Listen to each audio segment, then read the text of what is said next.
News bell network మీడియాకు స్వాగతం.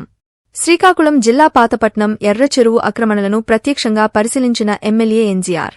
Pathapatnam major panchayati పరిధిలో గల అచ్యుతాపురం నరసింగ్ నగర్కు ఆనుకుని ఉన్న ఎర్రచెరువు ఆక్రమణలకు గురి అయిందని పలువురు తెదేపా నాయకులు, కార్యకర్తలు స్థానిక శాసనసభ్యులు మామిడి గోవిందరావు గారి దృష్టికి తీసుకుని వెళ్లగా మంగళవారం ఎర్రచెరువు పరిసర ప్రాంతాలను ఆయన పరిశీలించారు. మండల తహసీల్దారు ప్రసాద్, సర్వేయర్ రామ గణపతి, విఆర్ఓ పార్థసారథల ద్వారా వివరాలు అడిగి తెలుసుకున్నారు. ఎర్రచెరువుకు సంబంధించిన సర్వే నెంబర్లను, విస్తీర్ణాల్లో సర్వే రికార్డులలో పరిశీలించారు.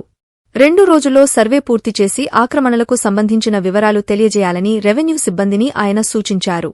ప్రభుత్వ భూములను, చెరువులను, పర్యావరణ వనరులను కాపాడుకోవడం మన బాధ్యత అని, చెరువు ఆక్రమణల్లో ఎటువంటి పరిశీలనలు లేకుండా యథేచ్ఛగా భవనాల నిర్మాణానికి ఏ విధంగా అనుమతులు చేశారని ఎమ్మెల్యే అధికారులను ప్రశ్నించారు. సర్వే అనంతరం నిబంధనలకు విరుద్ధంగా ఆక్రమణలు చేసినట్లు నిరూపణ జరిగితే వారిపై చట్టపరంగా చర్యలు తీసుకోవాలి. శాసనసభ్యులు మామిడి గోవిందరావు అధికారులను ఆదేశించారు. శాసనసభ్యులతో పాటు స్థానిక తెలుగుదేశం పార్టీ నాయకులు, కార్యకర్తలు ఉన్నారు.